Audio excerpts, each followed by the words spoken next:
Okay, well, all right. So welcome to the viewing audience, and I will turn it over now if you'd like to do the rest of it.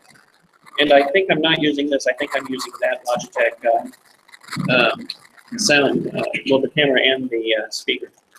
Just in case you want to hold on to this too. Okay.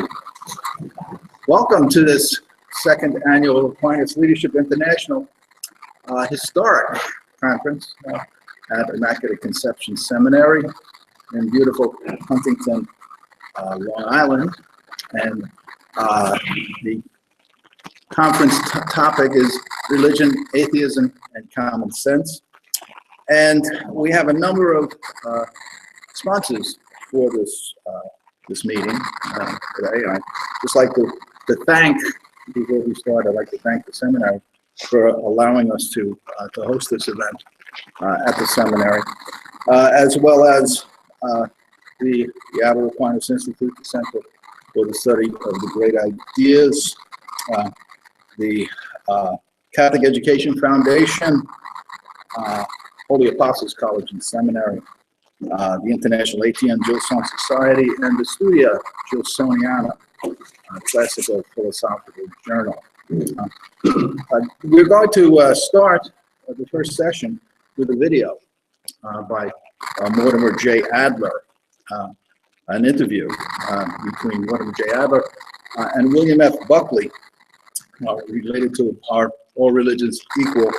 And I have the pleasure to introduce Terence Barris, who's a senior fellow at the Center for the Study of the Great Ideas. And I'd also like to thank his colleague, Max Wiseman, who over the years has been very helpful to many different works we've been engaged in jointly in relationship to different projects, including the Adler Aquinas Institute, where Max is a senior fellow, and I has been involved with some of our homeschool programs, including being the chairman of the board of the Great Books Academy.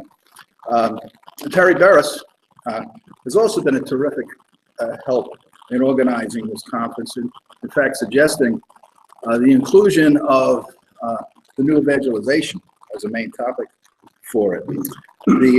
Terry is also a fellow, newly joined the Adler Aquinas Institute as a fellow. He's from Franklin, a suburb of Milwaukee, Wisconsin. He has a BA in English and History from Marquette, a JD from the University of Wisconsin at Madison, specializing in public and private insurance litigation. And he's a public member of the state of Wisconsin's Council on Library and Network Development. So I'm going to hand this over to Terry. Thank you very much.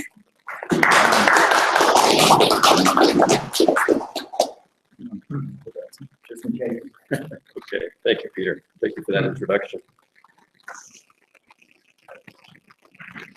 Mortimer Adler, late in life, was said that to be considering a final work. Of course, he lived so long, it was hard to say when something would be a final work, about the new technology, servant or master. And we've got the live feed here, we've got the video we're going to play. A lot of you have smartphones and so forth. And so, yeah, we feel like the technology is our servant. But of course, then there would be what seemed to be universal glitches trying to get the live stream going, and concerns about, is this video going to work the way we want?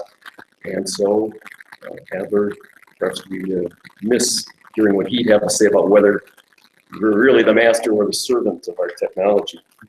And on that note, if you're going to be connecting to anything, you need to use the seminary's private wireless network. And to use that, you of course need the login, and I'll pass that around. I won't give it to the audience. I'll put it in case they're driving by, the unauthorized users. Adler's story, I'll give that to some of you may not need any of this, but Adler's story can be told a number of ways. it could be told in terms of his books. And one book in particular, we're celebrating some anniversaries here, 25th anniversary, for example, of the Center for the Study of Great Ideas, with which I'm affiliated. But this appears also to be the 75th anniversary of the publication of Adler's How to Read a Book, which is, last I heard, still in print.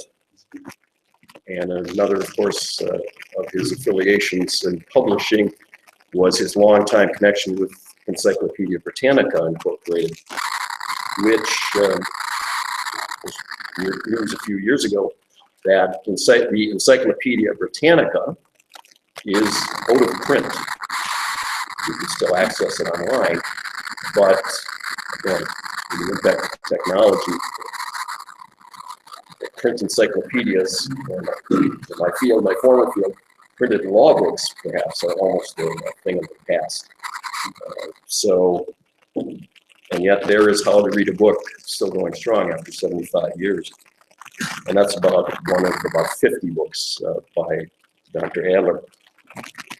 Instead, though, I think I'll just preface this talking about his history and organizations rather than books. He, of course, was well known for his time with the University of Chicago, and there with Robert Hutchins.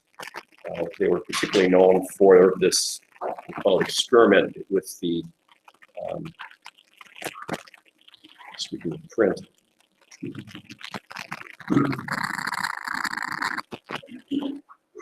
with changing the teaching system at the undergraduate college at the University of Chicago and going to instruction based on great books and Socratic dialogue, kind of a seminar type of approach. And Adler was later involved with the founding of the Great Books Foundation, and that's where you have these, still going on today, great books discussion seminars at, say, your local library. Or the Aspen Institute's seminars of drawing on people from business and professional, from business and the professions out at Aspen. Or the National Paideia Center, Paideia being something that Adler was involved with, trying to get at least some seminar and great book and discussion as part of the coursework in primary and secondary schools. If you go to their website, you'll see what look like, kindergarten kids almost, but apparently, set to their age level, benefit greatly from at least some of this kind of instruction. So a little bit different from any of that is my organization. Peter asked that I do talk about it a little bit, the Center for the Study of the Great Ideas. Max Weismann and Dr. Adler established that back in 1990. And what Max Weismann's story, I think the most comprehensive telling of it, is in this relatively recent book by Alex Bean called The Great Ideas of the Time. It's the story of Mortimer Adler and the Great Books movement. Max, at that time, happened to be living in Milwaukee in the 1950s, had a wife and young child, and apparently more than one motorcycle. A friend of his said, hey, they're going to have this great books discussion about the Communist Manifesto at the library. Well, it's the Cold War era, and they thought, well, this could be interesting. So they read it. They go there. The friend had apparently read the schedule wrong, and it was actually a discussion of Plato's Apology, and they hadn't read it. But the contact with it, Max said, it was just an epiphany. It just changed his life. So afterwards, he asked the instructor, who came up with this? And the instructor says, it's some fellow down in Chicago named Mortimer Adler. Well, Max sells a couple of motorcycles and buys a set of great books of the Western world, which at the time was, he said, about $600. And at that time, that's maybe a third of the price of a new car. And this is the late 1950s. And then it works to get moved down to Chicago, goes from just kind of being in the construction trade to being getting involved in architecture. And with his friendship with Adler, eventually he was to 1990, which we relatively lived in Adler's public life, founds the center. Now the center does have some online seminars.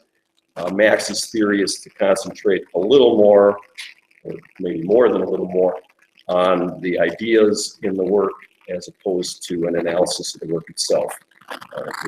In a seminar about a book, obviously you're doing a lot about the historical background, the author's own life, and other works and so forth. So a work like The Apology is one that comes up pretty frequently in a great ideas seminar, because you get to the ideas, it's told a little more quickly and a little more deeply. And in that sense, you're not duplicating what other organizations are doing. Center tries to maintain access, either through sometimes selling it itself, or pointing people to sources for Adler's books, and things like this video, and so forth. Ken Zugan, who spoke here last year, is the center's archivist, and so he's done some quite a bit of work trying to track down various lesser-known works by Adler, looking through Adler's archives at the University of Chicago, which numbers I have here, it's 223.5 linear feet in 149 boxes, unprocessed. So Ken has done some work going through it, but there's never been the actual cataloging of Adler's works. It happens recently that we came across some work that wasn't well known by Adler, which was a short poem in the January 1921 issue of Poetry magazine. So that would have been something that Adler would have submitted to Poetry, presumably, when he was 18 years old. His last works were published in the early 1990s, so that's a pretty good career as a writer. His first appearance on William F. Buckley's Firing Line was in 1980. Buckley and Adler, I'd say, were more or less political opposites, but as you'll see, Buckley certainly had an affinity for the life of the mind. And Adler went on to have, as of this interview, 16 appearances on Firing Line. You're generally talking about one of his books, and Buckley has generally read the book pretty thoroughly, as you can tell from the questions. His final interview was about, Adler's final interview by Buckley was about his second biography, A Second Look in the Rearview Mirror, and that was in late 1992. One other thing about Adler that many of you may know, he had a certain fondness for neologisms. I hope I've got that right. And you'll hear a reference to one here. The word, which I think is original with him, exnihilation. In other words, the opposite of annihilation.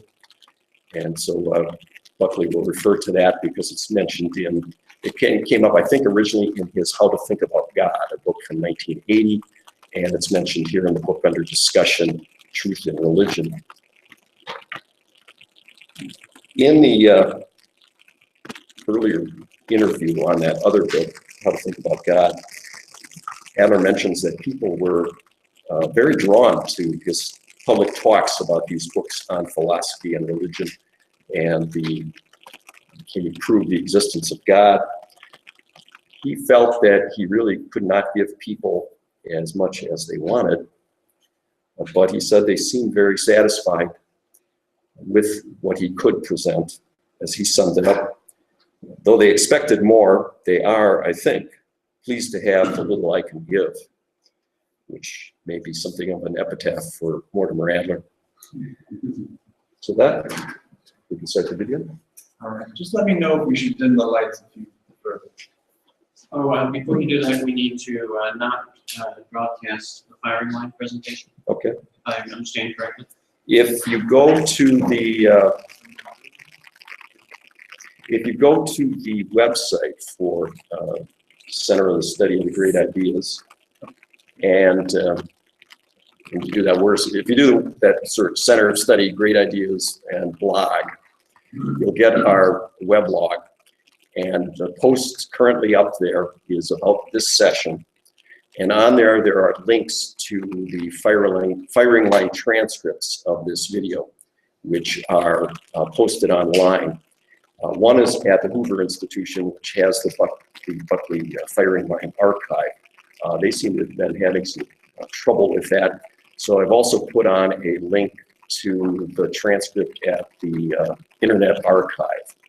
So any of you who's watching this, or if any of you are at your laptop up or your smartphone, the only difficulty you'll have is that it's a PDF image, and so you may have some trouble getting it to display on a small screen, but you may be able to follow along. Should I mention a couple of things about this? Sure. Adler gave this interview in the early 1990s, I think. Do you remember the exact date, George? It's in 1990. 1990. And in the interview, he makes a couple of mistakes about two of the thinkers, Islamic thinkers, Al-Farabi and Averroes. He mistakes Al-Farabi for Al-Ghazali, which is a kind of a big mistake because Al-Farabi is a much more liberal kind of thinker in the popular sense of the word, and is a very serious scholar. It's against Al-Ghazali that Averroes writes this work, The Incoherence of the Incoherence, after Al-Ghazali had written The Incoherence of Philosophy. And Adler attributes to Averroes the teaching of double truth, which actually Averroes never held. He held that there was a single truth unequally possessed by different classes of people. But I'm convinced that Adler was making these slips as he knew so much, and all of a sudden, as you know, he's getting on in years, he's trying to bring it all together, and so it's a kind of an incidental error by a great intellect. I'll mention those, both of those. I think Adler has them correct in the book, Truth and Religion, which is the book that's under discussion.